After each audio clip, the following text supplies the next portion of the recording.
মাথা খাটিয়ে একটা বুদ্ধি বের করতে হবে।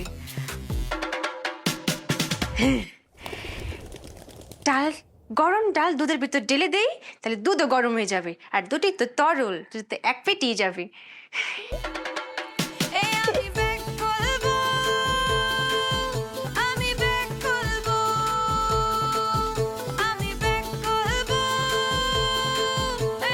তুমি জানো না ডাল আর দুধ স্যার আমি খাইতে পারি না, এগুলো তো সবার আগে আনবা। রাখো, নিয়ে যেতে কো। ও কার ও বউ, বউ আর ভাইয়া, আমার মাথায় বুদ্ধি শুধু ঘোরে, বুদ্ধির চোটে যায় সব। দুধ আর ডাল গরম করতে অতক্ষণ লাগে জানি, আগে ডাল দিয়ে দাও।